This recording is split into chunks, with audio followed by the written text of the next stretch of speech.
Folks, as we close out today's show, I thought that it was appropriate that we at least have a conversation about love, loss, and finding yourself when things in your life seem to be going off track. These are some of the big things that have affected actress and entrepreneur Lauren London after she lost her longtime partner, Nipsey Hussle, tragically back in 2019. If you remember the story of Nipsey, he has been a hip hop artist. He was a businessman. I mean, he owned a lot of great shops and just doing a lot of entrepreneurial ventures. And unfortunately, back in 2019, he was killed as a result of gun violence. Now, his death just shook the hip hop community and all of us across the country. And it's amazing that it's been really 3 years since he was gunned down in the parking lot of his store, the Marathon, located right there in South Los Angeles. Now, to Lauren, she talks about how she has been dealing with the grief of losing Nipsey. She said on a recent podcast, when she was asked how it feels to have a plan for your life and then have that picture you imagined torn apart, she said, quote, "It is the ultimate test of surrender, letting it go and letting God now move in your life. I think for me, I had this idea. We had the kids, we had a family, but the head of the household is not here anymore. Does that mean I have no purpose here anymore? No, I still have a purpose. I still have a mission. And now I have to tap into myself. I had to surrender my idea of what I thought my life should be and give my children the opportunity for a happy life." I want to bring in Nira Muhammad as we have this final conversation. Dear, when we think about the grief that Lauren London had to work, and she's still grieving. She's still grieving because it's a forever thing. It's a forever thing, right? Nipsey Hussle is also. I mean, he shouted out in all your big songs. Of course, people talk about him. It's like you're not gonna forget, and I'm sure she will. There won't be a time where she won't be reminded of how wonderful he was or what type of man that he was and all of those and things. She'll see him through her son every single day. They have a son together. Right. But to that point that she made about having a purpose, that she had to surrender this idea of what her life should be. And you and I've talked about this. Like sometimes your life can go, you think your life will be in a certain place, and people like this, and I know people who say, okay, by this age I want this, by this age I want that. Yeah. And then those things don't happen. And then it's a hard place when the person you wanted to spend your life with is not there. It's a hard pill to swallow when you realize that your life is not going the way you imagine, and you have to reorient yourself to finding some balance. What are your thoughts around that? I think it's really beautiful, for one, that Lauren had the courage to really talk about it, because we really don't get to hear about the other side of that grief. So to hear Lauren talk about how she had to surrender what she thought her life was supposed to be like, that was real. That really hit home. And I want to say, there's nothing wrong with having a plan for your life. You should have a plan for your life. You should have expectations for your life.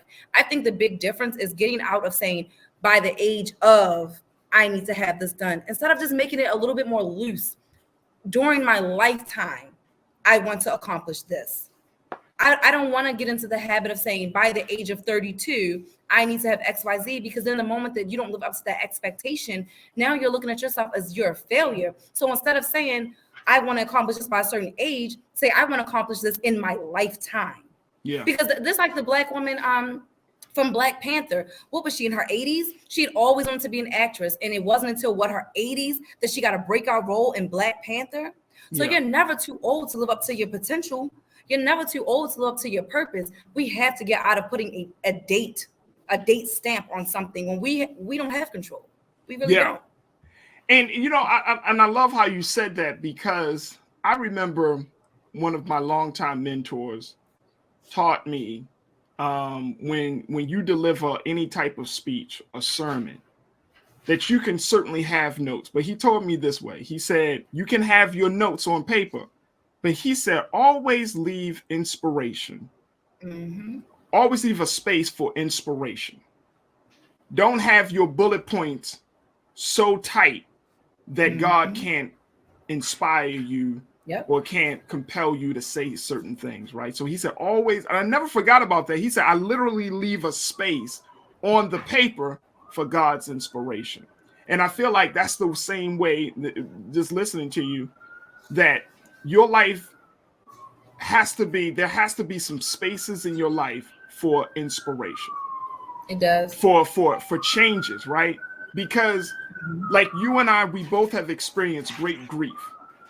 You know what I mean? We've experienced grief. And when you experience grief, man, it feels like your balance is off, your mind is off, your spirit has been shaken, and it really does something to you. But a lot of times people, we don't like to feel all of the emotions that grief comes with. The stages, right? Or we try to just gloss over, oh, I'm all right, I'm good.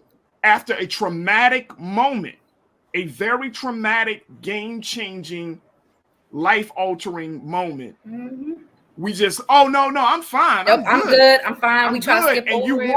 You're walking, you're talking, you're interacting, but here and here, you're destroyed. You're broken down. Yep.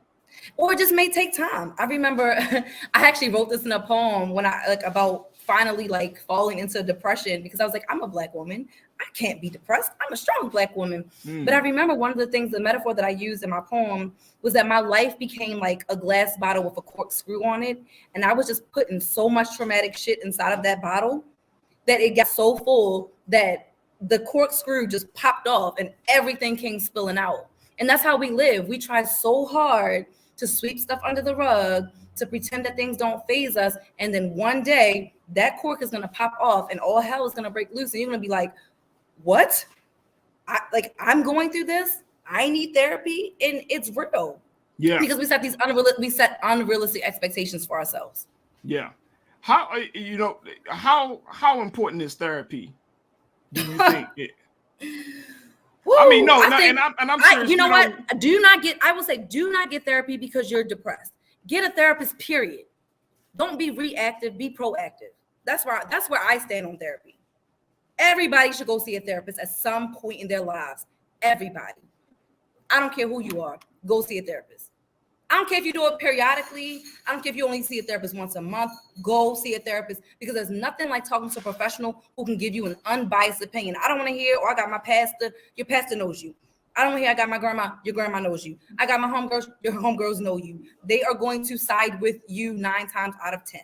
They will enable you. Your therapist will not. My therapist was hardcore in my face. And of course, that therapist that, you find a therapist that matches what you need. Some people need a hardcore therapist. Some people need a therapist that might hold their hand a little bit more. I had a therapist that gave it to me straight, and that was exactly what I needed. So you find a therapist that fits your individual needs, but get a therapist. Be proactive with your life, with your mental health. Because we live in a world, as we talked about before, we are bombarded by so much stuff from social media, from these wars, from worrying about if we can wear our real hair. We're bombarded by so much stuff. We need an outlet. A healthy outlet, someone to talk to that knows what they're talking about. It is very important. I'm a huge advocate for therapy. So am I. Rocking with the Truth said, when my mom passed, I kept saying I was fine. I took another week off work, went back Monday morning to sit at my desk and have a heart attack. God was telling me to slow down. Slow down. Our body talks to us. Let me and we ignore it. Dear, when you just said that, and it made me think about when we don't take the time, because somewhere along the growth somewhere along our journey in life, someone told us that we were weak to show our emotions. And we talk about this, of course, with men and Black men. But I think the same thing goes for women as well, Black women. Somewhere along the line, in all of this, in this culture that we are in, right? Everybody is talking about, as much as we talk about self-care, mental health days, and all of those things, somewhere along the line, the thought that we can't express our emotions, the thought that we shouldn't talk about our pain is still present in each and every one of us. You know why? We've been in survival mode from the moment we touched this land. Yeah. When you're in survival mode, you're trying to stay alive. You're not thinking about your emotions. You're trying to stay alive. We are operating in survival mode. This is not natural. But what can you expect from a people who have to beg to show up as their authentic selves? How can we be anything but? We can't even wear our hair. We're begging to wear our natural hair in 2022, but you expect us to be what? Happy, healthy? How can we be? We're in survival mode.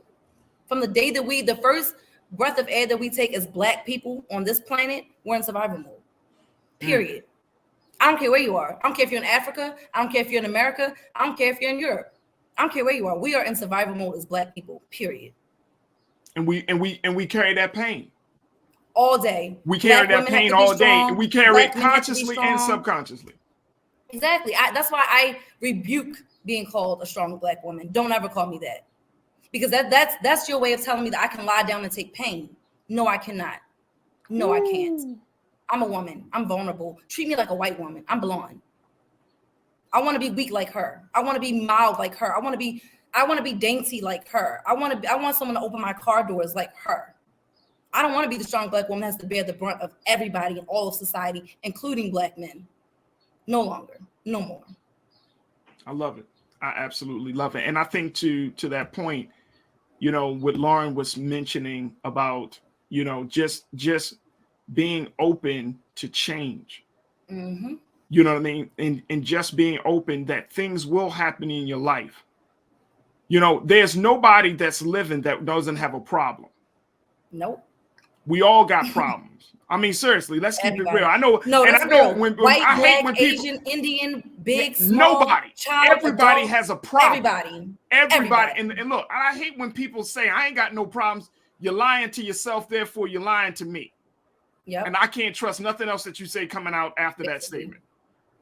Yeah. Because we all got problems. We're all trying to figure life out, right? Yeah, like and when life doesn't go. I'm sorry. When I hear people talk about depression now, they talk about it as if it's like an anomaly. Like we're all gonna go through depression at some point in our lives. Yeah, why do we act like it's it's isolated? Like only certain people go through depression. You're human. You live in America. You live on this earth. You're gonna go through depression at some point. It's that simple. Stop making it like it's this rare disease. It's not. And you know what? That's a whole different conversation. I think we really do need to have that. We do. We depression. Gotta have mental health. And having a full understanding that, mental health is a priority, and it has to be a priority not only for the community, it has to be a priority within our culture. But I love the fact that just some of the big points that you brought up today, talking about, dealing with grief, dealing with therapy, very, very timely. It's time to be smart. Roland Martin's doing this every day. Oh, no punches! Thank you, Roland Martin, for always giving voice to the issues. Look for Roland Martin in the whirlwind, to quote Marcus Garvey again. The video looks phenomenal, so I'm really excited to see it on my big screen. Support this man, Black media. He makes sure that our stories are told. See, this difference between Black Star Network and Black-owned media and something like CNN. I got to defer to the brilliance of Dr. Carr and to the brilliance of the Black Star Network. I am rolling with Roland all the way. Honored to be on a show that you own. A Black man owns the show. Folks, Black Star Network is here. I'm real revolutionary right now.